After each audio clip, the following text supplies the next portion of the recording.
घटना आज से करीब 26 साल पहले की है।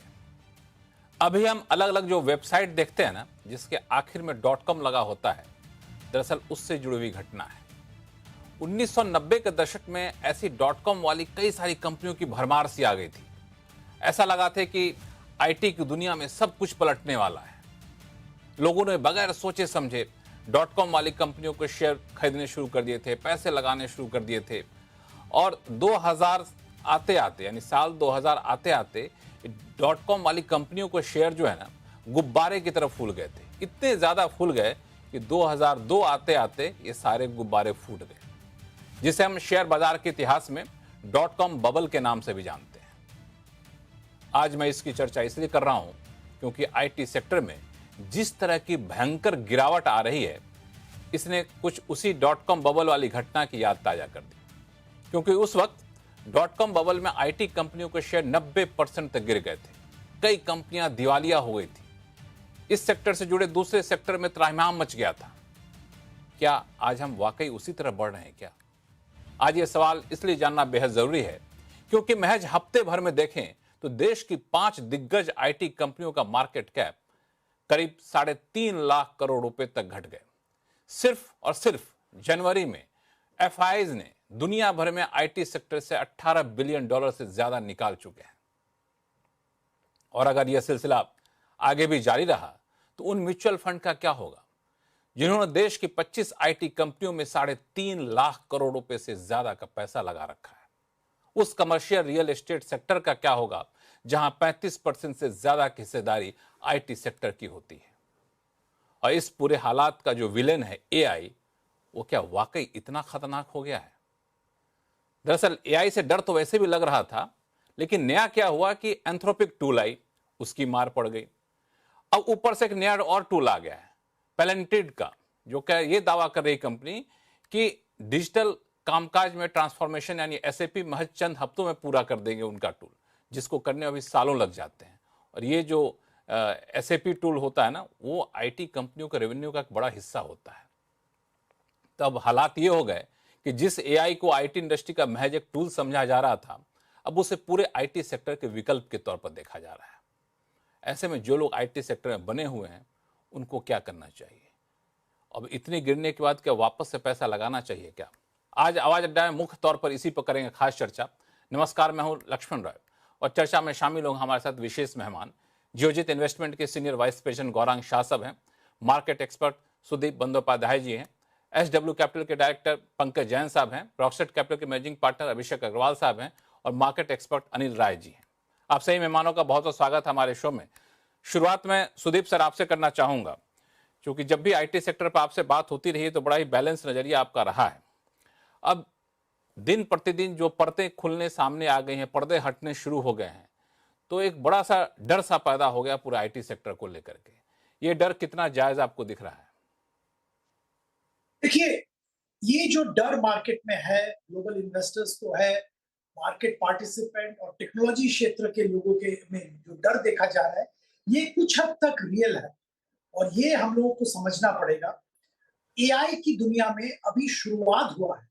जो टूल्स आपने जिक्र किया, एंथ्रोपिक का टूल का जिक्र किया, पैलेंटिन का टूल का जिक्र किया, ये सिर्फ शुरुआत है और ऐसे बहुत सारे और टूल्स मार्केट में बहुत जल्द आएंगे। और अगर आप जो टेक्नोलॉजी के जो लीडर्स हैं, जो इस क्षेत्र के दिग्गज खिलाड़ी हैं कह सकते हैं आप, उनके स्टेटमेंट्स, उनके जो थॉट्स है वो अगर ध्यान से सुने तो साफ वो कह रहे हैं कि अगला 1 साल 18 महीने में ये पूरा स्ट्रक्चर चेंज हो जाएगा। जो जो जो सर्विस सेक्टर है, जो टेक्नोलॉजी सर्विस प्रोवाइडर्स है, उनके उनका नेचर चेंज हो जाएगा। जो सर्विस प्रोवाइड किया जा रहा है, लीगल हो, अकाउंटिंग हो, फाइनेंशियल सर्विसेज हो, बहुत बहुत लंबा चेंज आने वाला है। और अगर आप एक एग्जांपल के तौर पे बता रहा हूँ, बजाज फाइनेंस के जो नतीजे आए उसके बाद उनका जो मैनेजमेंट कॉल हुआ, वहां पे उन्होंने साफ बोला कि एआई टूल यूज करके उनका जो रीच है वो भयंकर बढ़ गया है और ये तो उनके लिए शुरुआत है, आगे और यूज करते हैं।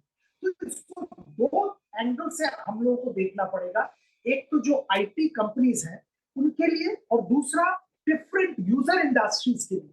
मुझे तो लगता है यूजर इंडस्ट्रीज के लिए एक बहुत बड़ा अपॉर्चुनिटी सामने आ रहा है, जो कि एआई के जरिए ये कैप्चर कर पाएंगे, जो अब तक कैप्चर नहीं कर पा रहे थे।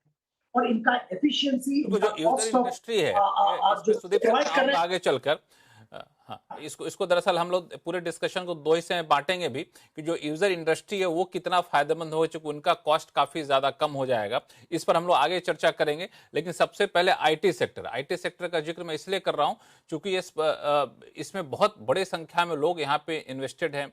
जीडीपी का करीब 10% हिस्सा यहाँ से आता है। जैसा कि मैंने कहा कि 35% कमर्शियल रियल एस्टेट में आईटी सेक्टर है। तो आईटी सेक्टर का असर कहाँ पड़ेगा, पहले इसको देख लेते हैं। फिर जो यूजर इंडस्ट्रीज है तो उनकी लागत कम होगी, तो एक अपॉर्चुनिटी भी होगी, आपदा में अवसर जिसको हम लोग पिछले कुछ सालों से कह रहे हैं वो निकल कर सामने आया। गौरांग शाह साहब मैं आपके पास आऊं, लेकिन मैं एक पंकज जैन साहब से एक व्यू लेना चाहता हूं। पंकज जैन साहब, एक वैसे ही दबी जुबान से चर्चा शुरू होने लग गई है कि .com बबल जैसे हालात तो पैदा नहीं हो गए।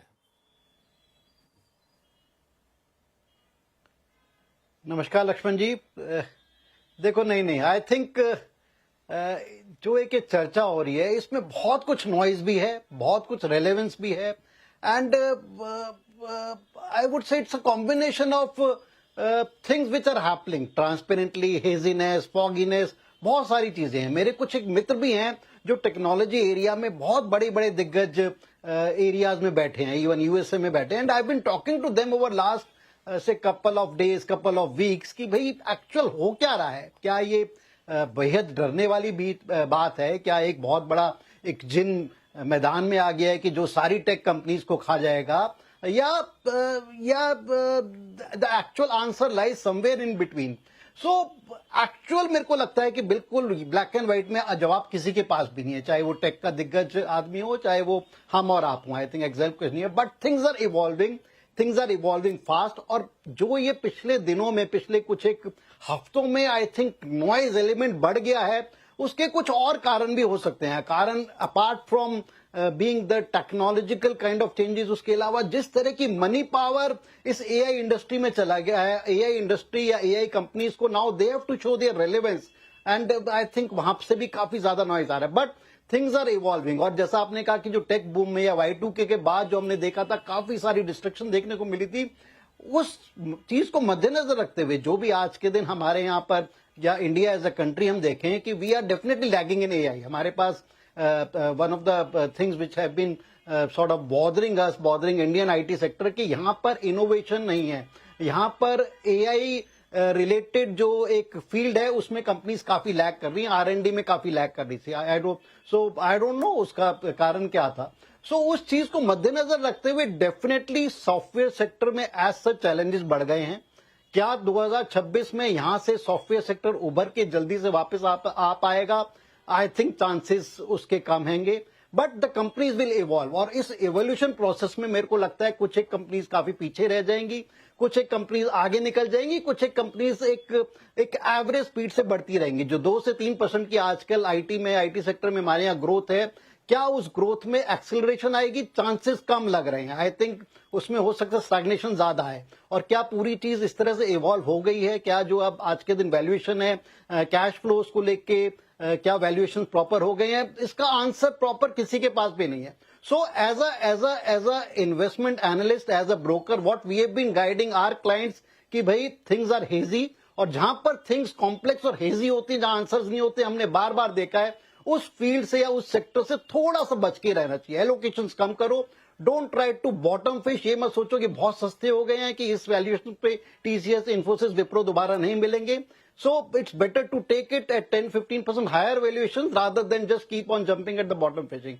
So और उसके साथ हमारा ये भी मानना है कि बहुत सारे ऐसे सेक्टर्स हैं जो इस AI की वजह से बहुत अच्छा बेहतरीन करेंगे। So why not shift that money to those kind of sectors? So in all, I think challenges हैंगे, IT सेक्टर के लिए challenges हैंगे, IT सेक्टर के लिए challenges हैंगे, and we accept that, और हम IT सेक्टर को as such थोड़ी सी allocations कम कर रहे हैं। एलोकेशन कम करेंगे, एलोकेशन कर रहे हैं